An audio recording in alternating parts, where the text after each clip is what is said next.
तो सेट के ये बुलेट पॉइंट्स है। सेट कंस्ट्रक्टर होता है, सेट पैरेंथेसिस सेट का लिटरल नहीं है। Set is unordered set of sequence of element. इन सब पॉइंट्स को मैं प्रूव करूंगा, तो मैं एक एक करके प्रूव करता हूँ। अभी मैं जो प्रूव करने जा रहा हूँ वो सेट कैसे एम्प्टी बनाते हैं। मतलब एक सेट डेटा टाइप तो चाहिए, but I don't need any element inside that set, and that set is called empty set. ठीक है, कोई एलिमेंट अगर किसी सेट के अंदर नहीं है तो वो क्या है, खाली है। तो हम उसकी बात करने जा रहे हैं। तो अगर मुझे एक एम्प्टी सेट बनाना है तो मैं सिंपली क्या करूंगा, सेट पैरेंथेसिस को एक वेरिएबल को असाइन कर दूंगा और उस वेरिएबल को मैं प्रिंट कराने की कोशिश करूंगा। And what will I get, empty set नहीं, क्या मिलेगा मुझे रिटर्न में, सेट पैरेंथेसिस। क्योंकि इसका लिटरल नहीं है तो लिटरल तो प्रिंट होगा नहीं, सेट पैरेंथेसिस ही एम्प्टी के जगह पे प्रिंट हो जाता है। तो ये एमसीक्यू क्वेश्चन में पूछे जाते हैं ऑब्जेक्टिव में, जब आप लोग इंटरव्यू में जाते हैं कि अगर एम्प्टी सेट बनाना हो तो आप क्या करोगे। तो आप लोग इसको नहीं चूज करके कुछ और चूज करते हो और आप लोग का आंसर गलत हो जाता है। ठीक है, ओके। अगला, अगर हमें पता करना है कि सेट के अंदर कोई एलिमेंट नहीं है तो हम कैसे पता करेंगे, लेन नाम के फंक्शन से, कल मैंने बताया था इसको। और लेन को प्रिंट के अंदर पास करेंगे और जब हम रन करेंगे तो ये रिटर्न क्या करेगा, 0। ठीक है, अच्छा। अब उसके बाद जो है, सेट को इसलिए बनाया गया था क्योंकि लिस्ट के अंदर और टपल के अंदर डुप्लीकेट वैल्यू आ जाती थी। तो उन डुप्लीकेट वैल्यू को रिमूव करने के लिए हमें एक ऐसे डेटा टाइप की जरूरत पड़ी जो डुप्लीकेट वैल्यू को नहीं हैंडल करा या नहीं हैंडल कर सके। तो इसके लिए हमने सेट को बनाया। दूसरी इंपॉर्टेंट बात, सेट एक ऐसा डेटा टाइप है जो कहता है कि मैं इम्यूटेबल डेटा टाइप को ही रखूंगा। मतलब पाइथन के जितने इम्यूटेबल डेटा टाइप है उन सबको ही रखूंगा, उसके अलावा कुछ नहीं रखूंगा। ठीक है, तो अगर आपको चेक करना है कि कोई डेटा टाइप म्यूटेबल है या इम्यूटेबल है तो आप उसको किसके अंदर रखोगे, सेट के अंदर। सेट के अंदर रखोगे तो सेट क्या करेगा, एरर दे देगा अगर वो म्यूटेबल रहा तो, क्योंकि सेट ने मना कर रखा है कि भाई मेरे अंदर म्यूटेबल डेटा टाइप मत देना। तो मैं प्रूफ करके दिखाता हूँ। तो मैं एक सेट पहले बनाता हूँ ये बात प्रूव करने के लिए कि सेट डुप्लीकेट वैल्यू को नहीं रखता। अब देखो तुम्हें लिटरल दिखेगा, तुम बोलोगे सर करली ब्रैकेट ही तो इसका लिटरल है। मैं बोलूंगा नहीं यार, करली ब्रैकेट इसका लिटरल नहीं है, लेकिन रखने के लिए ये करली ब्रैकेट ये बोरो करता है कहां से, डिक्शनरी से। डिक्शनरी को कहता है भाई डिक्शनरी अपना करली ब्रैकेट दे दो क्योंकि मुझे कुछ एलिमेंट रखने हैं। लेकिन ये कंस्ट्रक्टर का लिटरल नहीं है, ये लिटरल नहीं है। ठीक है, ये बस वैल्यूज को रखने के लिए यूज करता है करली ब्रैकेट। ठीक है, तो हम करली ब्रैकेट के अंदर इन सारी वैल्यूज को देखो डुप्लीकेट वैल्यू होके आ रही हैं। जब मैं इसको ए को प्रिंट करूंगा आई विल गेट 1 2 3 4 5 6। ठीक है, तो ये इस ऑर्डर में आ जाता है। तो ये कोई ऑर्डर नहीं है, ये कुछ भी है, ये अनऑर्डर्ड है। इसमें कोई इंडेक्सिंग विंडेक्सिंग नहीं होती। ठीक है, क्योंकि इसमें ऑर्डर को ही ध्यान में नहीं रखा जाता। अब थोड़ा सोचो आप, इसकी इंडेक्स वैल्यू क्या है, सबसे आखिर कुछ होगी, 10 11 12 ऐसा कुछ होगा। लेकिन यहाँ पे इतने एलिमेंट तो है ही नहीं, तो इंडेक्सिंग कहाँ से सपोर्ट कराएंगी, पॉसिबल ही नहीं है। राइट, इंडेक्सिंग का मतलब क्या कि हमने जो डेटा टाइप डिफाइन किया, हमने ये डिफाइन किया ना, तो इसमें सब जो जो इंडेक्स पे रखे हुए हैं उसी उसी इंडेक्स पे होने चाहिए। लेकिन यहाँ पे क्या हो रहा है, यहाँ पे तो सब डुप्लीकेट वैल्यू हटा दी जा रही है जिसकी वजह से इंडेक्सिंग बदल जा रही है। तो ये तो गलत हो गया ना, इंडेक्सिंग को नहीं सपोर्ट करता। अब क्योंकि ये unordered set of sequence of element है तो इसका कोई ऑर्डर भी नहीं होता, कोई भी वैल्यू किधर भी आ सकती है। ठीक है, कोई भी वैल्यू इधर उधर शफल करते रहती है। ठीक है, तो कहने का मेरा मतलब समझो ध्यान से, इसके अंदर डुप्लीकेसी को अलाउ नहीं किया जाता। आप डुप्लीकेट वैल्यू नहीं रख सकते, अगर आप ऐसा कोशिश करोगे तो कर भी नहीं पाओगे, और ये सपोर्ट ही नहीं करने देगा। ठीक है, ओके, आगे देखते हैं गाइज। अब मुझे मैं चाहता हूं कि सर इस पे इंडेक्सिंग करके दिखाओ। अगर सपोर्ट नहीं करता तो एरर आ जाना चाहिए। मैंने बोला हाँ आएगा। आपको लगता है ना कि ये 1 जो है वो 0 इंडेक्स पे है, मैं 0 लिख रहा हूं कहाँ पे, इस स्क्वायर ब्रैकेट के अंदर, और इसको प्रिंट कराऊंगा। ये सिंपली क्या करेगा, एक एरर देगा मुझे। क्या कह रहा है, set object is not subscriptable. Set के जो ऑब्जेक्ट को तुम बुला रहे हो ना वो सब्सक्राइब नहीं हो रहा है, वो बुलाया नहीं जा सकता है क्योंकि सपोर्ट नहीं करता है सेट। ठीक है, तो स्लाइसिंग को भी नहीं सपोर्ट करता अगर इंडेक्सिंग ही नहीं कर रहा है तो। ठीक है, ये सारे फसाद की जड़ कौन सी लाइन है, ये वाली लाइन है, अनऑर्डर्ड सेट ऑफ सीक्वेंस। ठीक है, जहां जहां मैंने ऑर्डर्ड सेट ऑफ सीक्वेंस लिखा था वहां वहां इंडेक्सिंग सपोर्ट करती थी, वहां वहां स्लाइसिंग भी सपोर्ट करती थी, वहां वहां कॉन्कैटिनेशन भी सपोर्ट करता था। लेकिन यहाँ पे अनऑर्डर्ड सेट ऑफ सीक्वेंस होने की वजह से ना तो वो इंडेक्सिंग को सपोर्ट करता है, ना तो वो स्लाइसिंग को सपोर्ट करता है, और ना ही कॉन्कैटिनेशन को सपोर्ट करता है। क्लियर है? ओके। अब जो है इसके बाद हम देखते हैं, सेट जो है कहता है कि भाई देखो मेरे अंदर तुम हर तरह के एलिमेंट रख सकते हो, लेकिन वही जो इम्यूटेबल हो नेचर में। मतलब अगर मैं एक बी नाम करके एक सेट बनाऊं और उस सेट के अंदर मैं वन को रखूं, तो वन क्या है? इंटीजर है सेट के अंदर। तो ये सेट तो है, this is a set, this is what a set. One दे रहा है, दे रहा है ना वन। तो ये जो वन है ये हमारा इंटीजर था, और इंटीजर अगर सेट के अंदर आ गया है तो इंटीजर क्या होता है? इम्यूटेबल डेटा टाइप होता है। ऐसे हम चेक कर सकते हैं, तो रटने की अब जरूरत नहीं रहेगी कि कौन सा डेटा टाइप म्यूटेबल और कौन सा इम्यूटेबल। हमारे पास एक ऐसा डेटा टाइप है जो ये बात बताता है। अच्छा, दूसरी बात, अगर सर मैं इसी सेट के अंदर एक फ्लोट वैल्यू डाल देता हूं, तो क्या फ्लोट वैल्यू भी इम्यूटेबल है? तो हमने बोला हाँ है। देखो चलाऊंगा तो एरर नहीं आएगा, और प्रिंट करूंगा तो बी की वैल्यू 1 और 10.0 आ जाएगा। ठीक है, उसी तरीके से मैं इसके अंदर अपना नाम भी लिख देता हूं। मेरा नाम क्या है? स्ट्रिंग है, तो स्ट्रिंग इम्यूटेबल है, तो हाँ सर स्ट्रिंग भी इम्यूटेबल है। अगर आप चलाओगे बी को रख के तो देखो चल रहा है, ये एरर नहीं दे रहा है। सर उसके अलावा आपने क्या पढ़ाया था? लिस्ट पढ़ाया था। लिस्ट क्या इम्यूटेबल है? मैंने बोला नहीं, लिस्ट इम्यूटेबल नहीं, म्यूटेबल है। लिस्ट कैसे बनाया जाता है? स्क्वायर ब्रैकेट से। तो इसके अंदर हम ऐसे ही सिंपल वैल्यू कुछ रख देते हैं, दिस इज अ लिस्ट। अगर मैं इसको प्रिंट करूंगा तो बोलेगा ये एरर देते हुए अनहैशेबल टाइप लिस्ट, कह रहा है ना, क्योंकि लिस्ट क्या था? म्यूटेबल था, और म्यूटेबल डेटा को ये नहीं रखता है। कौन? सेट। तो अब तुम्हें रटने की जरूरत नहीं कि कौन सा डेटा टाइप म्यूटेबल है और कौन सा इम्यूटेबल है। ठीक है, कोडिंग इज लाइक मैथ्स, तुम्हें बेसिक्स रटने होते हैं, सब नहीं। ठीक है, बस लॉजिक लगाना होता है। ठीक है, ओके। उसी तरीके से तुमने टपल पढ़ा था, तो सर टपल को अगर रखे तो हमने बोला टपल को रखो, लेकिन इसको हटाना पड़ेगा अब, नहीं तो बार बार एरर आ जाएगा इसी की वजह से, और कुछ आउटपुट ही नहीं आएगा। तो टपल कैसे पैरेंथेसिस में होता था? तो देखो टपल आ रहा है, अब देखो ऑर्डर बदल रही है ना इसकी। इसमें मैं जिम्मेदार नहीं हूं, मैंने शुरू में ही लिख दिया है set is unordered set of sequence of element. Unordered का मतलब इसका कोई ऑर्डर नहीं होता है, किधर भी वैल्यू आ जा सकती है। अभी तक आपको लग रहा था कि लास्ट में ऐड हो रही है एक एक करके, अब देखो अब नहीं लग रहा ना, इसीलिए लिखा था अनऑर्डर्ड। ठीक है, पाइथन 3.6 वर्जन जो है ना, उससे पहले डिक्शनरी भी अनऑर्डर्ड था, जो इसके बाद डेटा टाइप आएगा। और सेट अनऑर्डर्ड तब से शुरू से ही है अब तक। लोग कहते हैं कि शायद ये ऑर्डर्ड हो जाए, मैं कहता हूं नहीं हो सकता है। क्यों? क्योंकि इसके अंदर डुप्लीकेसी को रिमूव करने की बात की जा रही है, और डुप्लीकेसी को रिमूव करेंगे तो जाहिर सी बात है इंडेक्सेस बदलेंगी, तो इसको सीक्वेंस में तो कर ही नहीं सकते। ठीक है, ऑल राइट, ये समझ में आ रहा है सबको? किसको नहीं आ रहा है हाथ उठाओ। कान खुजाने के लिए हाथ उठा रहा है तू भी है, खुजली के मरीज। चलो आगे देखते हैं। अब उसके बाद है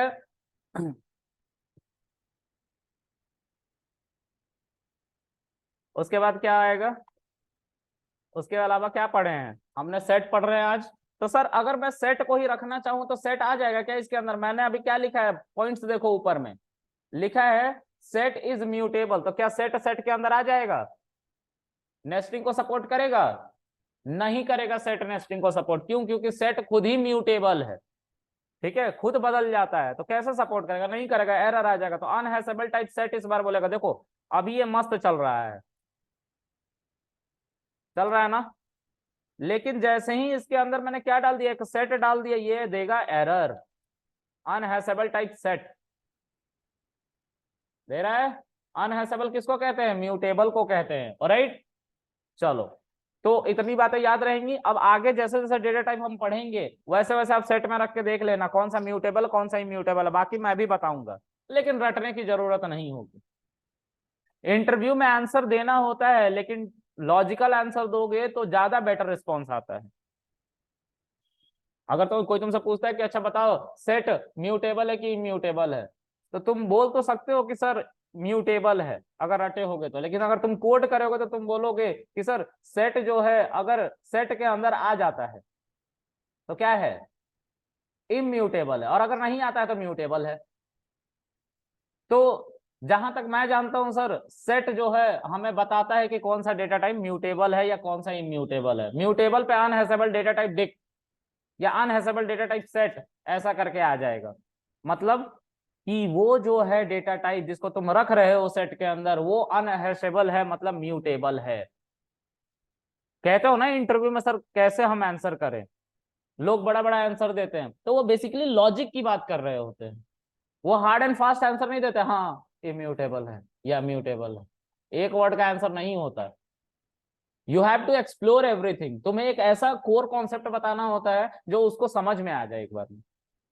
तो अगर कोई मुझसे पूछेगा कृष्णा सेट इज म्यूटेबल और इम्यूटेबल, मैं बोलूंगा sir if I will pass set inside another set and it will not throw me any error, that means set is mutable, sorry, immutable. If it will throw me an error, I will simply understand it is mutable. It will happen with every data type of Python. So set never contain mutable data type, ऐसा मैं answer करूंगा। देखो मैंने उसका answer भी दिया लेकिन उस पर छोड़ दिया कि तुम क्या समझते हो अब इससे, और लास्ट में ये भी बात बोल दूंगा कि सर सेट इज म्यूटेबल। इतनी बातें बता के मैं ये भी बोलूंगा जिससे उसको ये लगे कि हाँ इसको ये भी पता था इस आंसर के अलावा। पूरा पाइथन ही लपेट दिया मैंने इस लाइन में कि पाइथन में कौन सा डेटा टाइप म्यूटेबल हो कौन सा इम्यूटेबल हो, तो ऐसे लॉजिकल आंसर दिए जाते हैं। क्लियर है? चलो आगे देखते हैं। अब जो है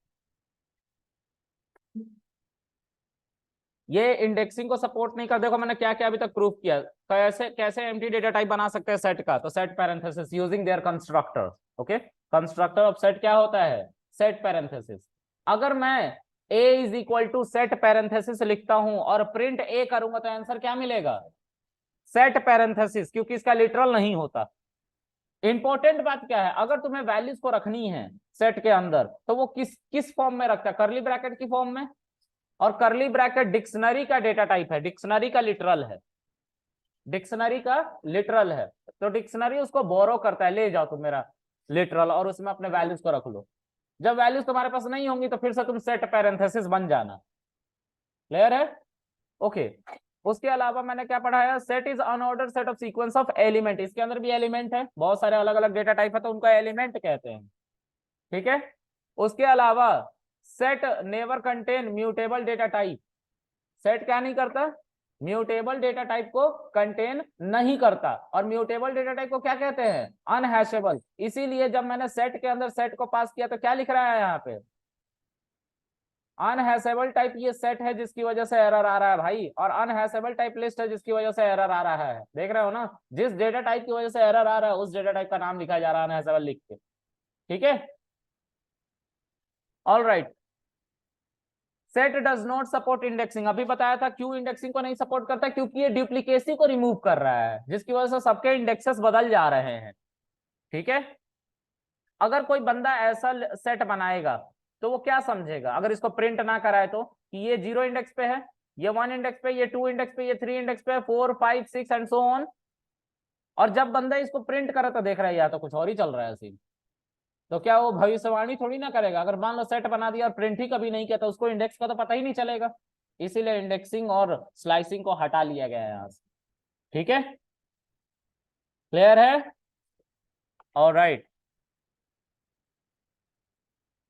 अगला कॉन्सेप्ट क्या है, set does not support nested set. क्यों? क्योंकि सेट खुद ही क्या है, उसके जस्ट नीचे मैंने लिखा है। ठीक है, okay. Set does not support duplicate value, अब डुप्लीकेसी को रिमूव कैसे करता है अगर सपोर्ट नहीं कर रहा है तो कुछ ना कुछ तो होगा, तो उसके जस्ट बाद लिखा है set remove duplicate value using hashing table. अब दिक्कत ये कि ये हैशिंग टेबल होता क्या है और ये काम किस पे करता है, तो आईडी पे काम करता है। अब ये आईडी क्या होती है, तो आईडी मैंने निकालना सिखाया था कि अगर कोई वैल्यू है तो उसकी आईडी क्या होगी मेमोरी में, तो आईडी फंक्शन की मदद से निकालना सिखाया था। तो देखते हैं इसको। देखो a इज इक्वल टू 10, एक इंटीजर है, एंड आईडी ऑफ ए क्या होगा, this, b is equal to also 10, और आईडी ऑफ b क्या होगा,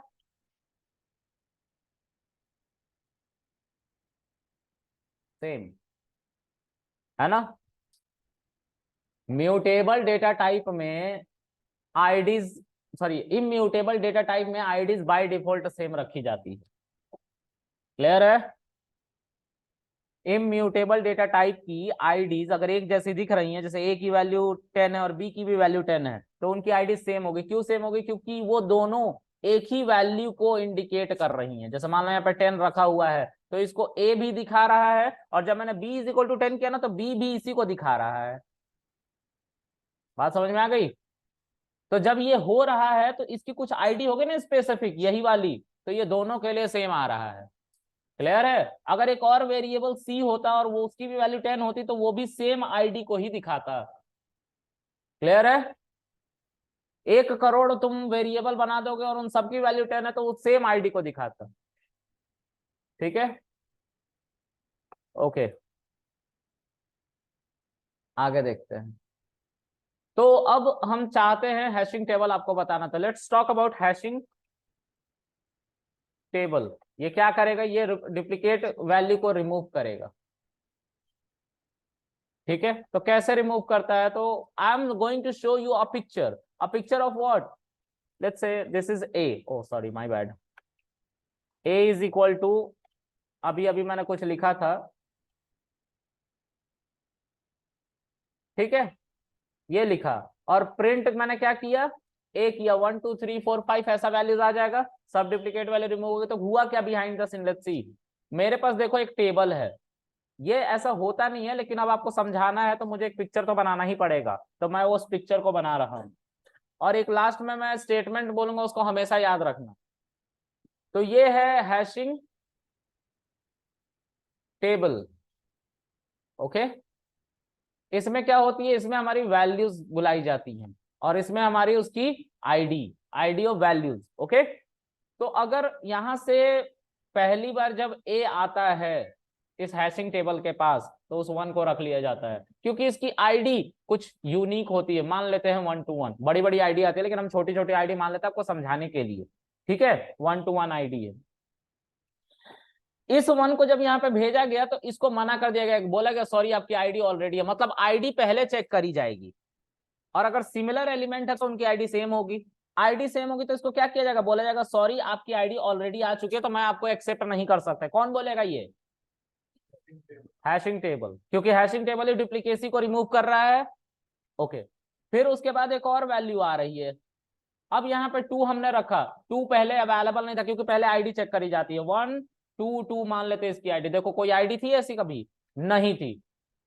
फिर उसके बाद अगला 2 जब आया तो क्या किया गया, मना कर दिया सॉरी आपकी आईडी आ चुकी है ऑलरेडी। फिर एक और 2 आया, उसको भी मना कर दिया गया। फिर देखा गया 3 को भेज के, 3 जब आया तो 3 की भी आईडी नहीं थी, तो 3 को भी एक्सेप्ट कर लिया गया। फिर उसके बाद अगला 3 को मना कर दिया गया, सॉरी आपको नहीं एक्सेप्ट कर सकते, आपकी आईडी आ चुकी है। ठीक है, फिर उसके बाद चौथा वैल्यू आया, और इसकी भी आईडी हमने क्या करी, रख ली।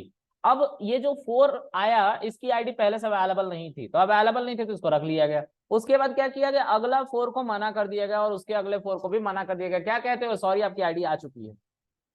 उसके बाद है कौन, 5, तो 5 यहाँ पे आ गया। अब इस 5 की आईडी को 1 to 5 करके रख ली गई, और इस 5 को मना कर दिया गया। इससे हमारी यूनिक वैल्यू आ जाती। एक बहुत इंपॉर्टेंट मुझे बात करनी है इसी के ऊपर, और ऐसे हर डेटा टाइप के ऊपर। पाइथन में जितने भी डेटा टाइप है जो वैल्यूज को, मल्टीपल एलिमेंट्स को रखते हैं अपने अंदर, जैसे लिस्ट, टपल और अभी सेट पढ़ रहे हैं, ठीक है, तो ये बेसिकली वैल्यूज को नहीं रखती, ये उनके आईडीज को रखती हैं। किसको रखती हैं, आईडीज को।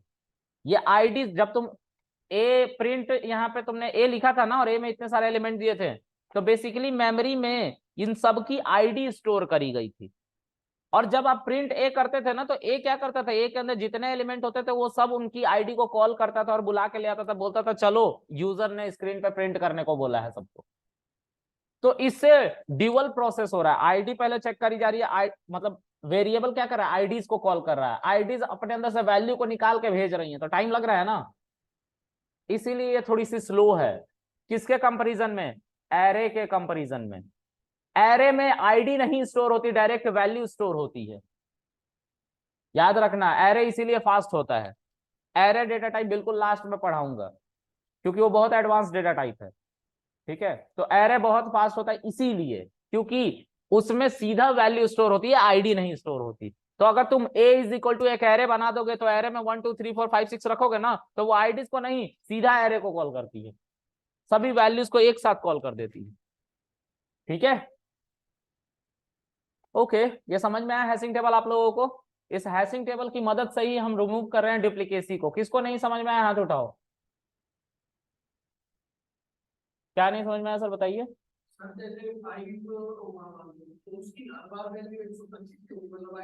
सर ये आईडी बाय डिफॉल्ट है, और आप 125 की बात करें, मान लेते हैं कि एक बहुत बड़ी आईडी है, तो 5 अगर सेट के अंदर है, 1 लाख बार, 1 करोड़ बार, 1 अरब बार, 1 खरब बार, हर बार आईडी उसकी 1 to 5 होगी।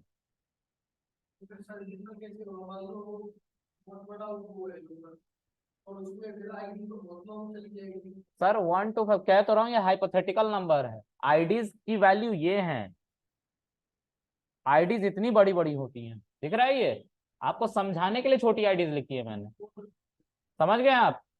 तो 1 अरब बार लिखोगे तो उतनी बड़ी आईडी बनेगी, और वो अलग होगा, आप समझ रहे हैं, ठीक, क्लियर है। चलो आगे देखते हैं गाइस। देखो ये जो पार्ट मैं पढ़ा रहा था ना, ये डेटा स्ट्रक्चर का पार्ट था, ठीक है। इसको बताना जरूरी नहीं है, बस इतना बोल देना काफी है कि डुप्लीकेसी को रिमूव करता है, दैट्स इट। लेकिन ये इंटरनल जो प्रोसेस हो रहा था, ये डेटा स्ट्रक्चर का पार्ट है। आप लोगों में से कुछ कैंडिडेट ने मुझे कॉल किया था, पता नहीं पुष्पेंद्र सर में ही थे कि नितिन सर में थे नीचे, तो उन्होंने मुझसे बोला था कि सर ने बोला था, शायद चले गए नितिन सर, है ना, तो सर ने बोला था कि डेटा स्ट्रक्चर पढ़ाएंगे। तो मैंने बोला तुम डेटा स्ट्रक्चर से क्या समझते हो, तो बच्चा कह रहा है कि सर सॉर्टिंग सॉर्टिंग समझता हूं मैं डेटा स्ट्रक्चर से, bubble sort, selection sort, quick sort, merge sort, heap sort. मैंने बोला अच्छा, बस इतना ही समझते हो डेटा स्ट्रक्चर, कह रहा हाँ। मैं बोला सही समझ रहे हो, और उसने फोन काट दिया।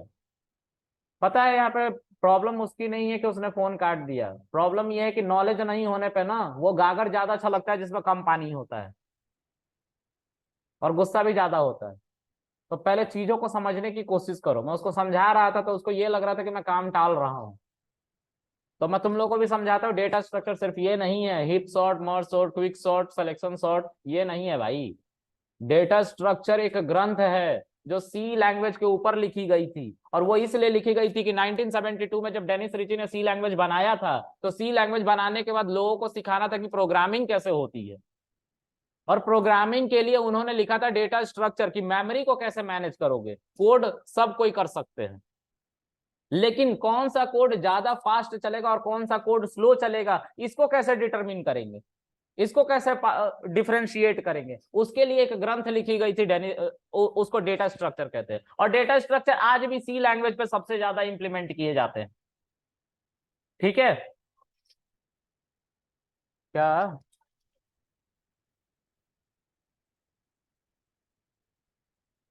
समझ में आ गया। तो डेटा स्ट्रक्चर का मतलब होता है एक ऐसा तरीका, ये कॉन्सेप्ट है, कोई टूल नहीं है, ये कॉन्सेप्ट है, कोई टूल नहीं है, हर लैंग्वेज में इंप्लीमेंट किया जाता है, ठीक है। तो ये ऐसा नहीं है कि पाइथन स्पेसिफिक होगा, या सी स्पेसिफिक होगा, या सी प्लस प्लस स्पेसिफिक होगा, या जावा स्पेसिफिक होगा। यहाँ पे सिर्फ ये बताया जाता है कि अगर तुम कोई डेटा टाइप देखो, फॉर एग्जाम्पल समझाता हूं, मान लो कि स्वतंत्रता सेनानी जितने थे 1947 से पहले, जब देश आजाद हो रहा था, तो उससे पहले ही सब स्वतंत्रता सेनानी थे, फ्रीडम फाइटर्स थे ना, उन्होंने अपना कंट्रीब्यूशन दिया। अब चाहती है गवर्नमेंट, इंडियन गवर्नमेंट, उन सबका डेटा स्टोर करके रखना। तो 1947 के बाद कोई स्वतंत्रता सेनानी नहीं बनने वाला है, हो गया, देश आजाद हो गया, स्वतंत्रता सेनानी का कॉन्सेप्ट खत्म हो गया वहां पे, अब कोई नहीं बन सकता। अब जो बनेगा वो बदमाश कहलाएगा, या आतंकवादी देश में, यही तो कहलाएगा। अब स्वतंत्रता सेनानी नहीं होगा भाई, देश आजाद हो गया है, ठीक है। तो उनके डेटा को स्टोर करना होगा अगर इंडियन गवर्नमेंट को, तो दो तरीके से कर सकते हैं। उनके पास दो डेटा टाइप है, पहला है लिस्ट और दूसरा है टपल, दोनों में स्टोर कर सकते हैं, ठीक है। तो सर तीसरा भी तो है सेट, सेट में क्यों नहीं कर सकते हैं? तो सोचो थोड़ा, अगर कृष्णा नाम का दो फ्रीडम फाइटर हो तो सेट क्या बोलेगा, मैं तो एक ही को रखूंगा, दूसरे को मैं नहीं पहचानता, तो सेट को नहीं यूज करेंगे, ये डेटा स्ट्रक्चर बोलता है। अब दोनों में से कौन को दो बच गए, टपल और लिस्ट। तो लिस्ट में भी नहीं रखेंगे सर, क्यों नहीं रखेंगे? क्योंकि अब कोई स्वतंत्रता सेनानी बनने ही वाला नहीं है, देश तो आजाद हो गई। मतलब एक ऐसा डेटा टाइप हमें चाहिए जिसमें एक बार वैल्यू डिफाइन कर दे, फिर उसके बाद उसको कभी छेड़ने की जरूरत ना पड़े, तो लिस्ट को भी नहीं रखेंगे, क्योंकि लिस्ट तो म्यूटेबल है, कल को कोई उसको मैनिपुलेट करके हैकर हो सकता है, कोई और स्वतंत्रता सेनानी डाल दे उसमें, जो कि है ही नहीं। तो हम कैसा डेटा टाइप रखेंगे, टपल को, जो इम्यूटेबल है। तो डेटा स्ट्रक्चर इसी कॉन्सेप्ट को सिखाता है, ठीक है, याद रखना हमेशा। और एल्गोरिदम्स को सिखाता है कि कैसे हमारा कोड फंक्शन कर रहा है, और कुछ नहीं है डेटा स्ट्रक्चर, ठीक है। तो थोड़ा सा पढ़ोगे तो समझ में आएगा। अगर मैं बोल दे रहा हूं, बस इतनी बातें तुम्हें बोल दिया, तुम इतनी ही बातें सुन के रह गए, तो फिर तो तुम पहले से फुल हो यार, तुम्हें को सिखाया नहीं जा सकता, तुम्हें जाके एक्सप्लोर करना चाहिए, फिर उस चीजों को सीखना चाहिए खुद से। हम जितना भी पढ़ा, देखो देखो मैं साफ बोलता हूँ और क्लियर बोलता हूँ, मैं तुम्हारी जॉब नहीं लगवाने वाला हूँ। मैं हर बच्चों से कहता हूँ, मैं कोई भी कंपनी का प्रोजेक्ट मैनेजर नहीं हूं, मैंने किसी कंपनी के लिए काम नहीं किया, फ्रीलांसिंग काम किया है, ठीक है। तो अगर मैं तुम्हें ये बोल के मोल्ड कर लूं कि मैं तुम्हारी जॉब लगाऊंगा, तो ट्रस्ट मी, ऐसा कोई बंदा नहीं कर सकता। क्योंकि अगर वो जॉब लगवा पाता तो वो खुद ट्रेनिंग में नहीं होता, क्योंकि ट्रेनिंग इतना पैसा नहीं देती जितना इंडस्ट्री दे देता है। इस बात को हमेशा याद रखो और समझो खुद यार। तो मैनिपुलेट मत हो किसी को कुछ कहने पे, कोई तुम्हारी जॉब लगवा के नहीं देगा, वो इसलिए बोला जाता है कि तुम उसकी बात सुनो। और तुम्हें मेरा बोलने का तरीका तो पता है ना, मैं कैसे बोलता हूँ, मैं ऐसा ही हूँ, ठीक है, ऐसे ही बोलता हूँ, ब्लंट बोलता हूँ बिल्कुल, क्योंकि बात जो सही है वो सही है। अगर मेरा इतना स्कोप होता तो मैं इंडस्ट्री में नहीं होता। मैं तुम्हें दिलासा दे रहा था, हाँ मैं तुम्हारी जॉब लगवा दूंगा, बहुत जान पहचान है, नहीं यार, पूरी टेक्नोलॉजी पढ़ाता हूं मैं। तो कहने का मेरा मतलब ये है कि चीजों को ठीक से पढ़ो, ठीक से समझो, मैनिपुलेट मत हो। तुम लोग का जो एज है ना, वो मैनिपुलेट होने वाला ज्यादा है, ठीक है। रियलिटी उस इंसान की देखो, अगर उसको इतना, कोई भी बंदा, मैं ज्यादातर सीपी में देखता हूँ ये, सर हम आपकी जॉब लगवा देंगे, अमेजोन में करेंगे, 500 रुपया में आपका ये बन जाएगा, आईडी बन जाएगी। Don't get manipulate man. अगर उसका इतना स्कोप होता तो तुम्हें कॉल करके, हाँ सर आज आप आ रहे हैं, अबे वो कंपनी वाला है, 10 बंदों को कॉल कर सकता है, आप आ रहा है और 500 रुपये तुझसे क्यों लेगा यार वो? These all are scam. अगर कोई ट्रेनर भी तुमसे ये एक बात कह रहा है, इवन मैं कह रहा हूं कि मैं तुम्हारी जॉब लगाऊंगा, ट्रस्ट में मैं झूठ बोल रहा हूँ सामने से, ठीक है। चलो, तुम्हारे स्किल्स ही तुम्हारे जॉब लगवाएंगे, ठीक है, तो इसीलिए स्किल्स पे फोकस करो, हंसने पे नहीं। तुम बहुत हंस रहे हो, किस बात के लिए खुश हो इतना? चलो आगे देखते हैं गाइस।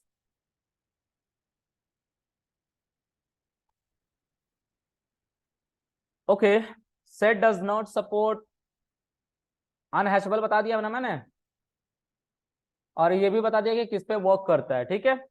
अच्छा, set also use to check whether data type is mutable और इम्यूटेबल, अभी थोड़ी देर पहले बताया था। लिस्ट को पास करो, वो उसको एक्सेप्ट नहीं करेगा, मतलब लिस्ट क्या है, और टेक्निकल टर्म क्या है, अनहैशेबल, ओके। कीप इन माइंड, दोनों टर्म बोलने हैं, ठीक है, ओके। अब सेट के मेथड्स की बात करते हैं। सेट के बहुत सारे मेथड